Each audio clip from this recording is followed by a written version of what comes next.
اعوذ باللہ من الشیطان الرجیم، بسم اللہ الرحمن الرحیم۔ سامعین، آج کی ہماری اس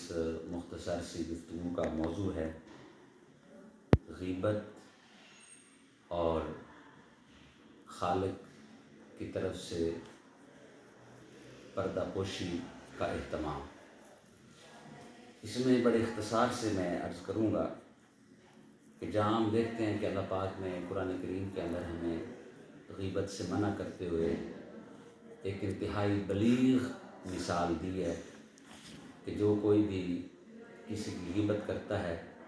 گویا کہ وہ اپنے مردہ بھائی کا گوشت کھاتا ہے۔ تو مردہ بھائی کا گوشت کھانے کی تمثیل انتہائی بلیغ ہے، اور آج ہم اسے ایک نئی جہت اور نئے اعتبار سے دیکھیں گے کہ جہاں اللہ پاک ہمیں غیبت سے منع فرما کے گناہ کبیرہ کے ارتکاب سے روکتے ہیں، وہاں پر یہ اللہ پاک کی طرف سے بہت بڑی کرم نوازی اور بندہ پروری کا ایک نظارہ ہمارے سامنے آتا ہے۔ دیکھیں، غیبت اور تہمت میں فرق یہ ہے، تہمت یہ ہے کہ جس شخص میں کوئی عیب نہ ہو اور آپ اس پر الزام لگا دیں تو یہ تہمت ہے، اور غیبت یہ ہے کہ کسی میں کوئی عیب موجود بھی ہو لیکن آپ اس شخص کا عیب کسی دوسرے کے سامنے بیان کر رہے ہوں، اور جس کا عیب آپ بیان کر رہے ہیں وہ اس بات سے لائق نہیں ہو۔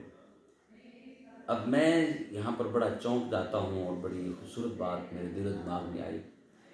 کہ اللہ پاک نے جو غیبت کی وعید سنائی ہے اور اتنی بلیغ تمثیل دی ہے، اس میں بلا مشروط بلا قید یہ بات ہے کہ کوئی اگر نیک صالح آدمی بھی، حاجی ہو، نمازی ہو، روزہ دار ہو، جتنا مرضی نیک شخص ہو، لیکن اگر وہ کسی کی اصلاح کا صحیح طریقہ نہیں اپناتا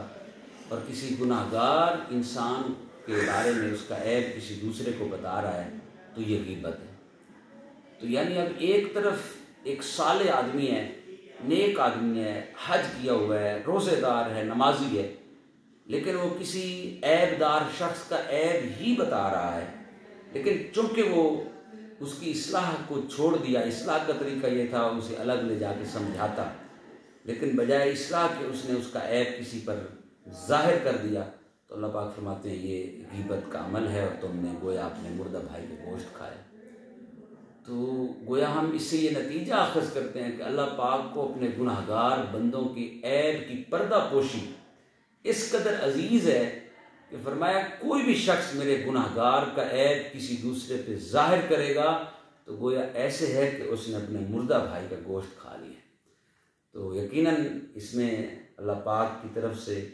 اپنے گناہ گار بندوں پر جو اس کی مہربانیاں ہیں، کرم ہے، وہ بھی ہم پر واضح ہو جاتا ہے، اور وہاں ہماری اصلاح بھی ہے کہ ہم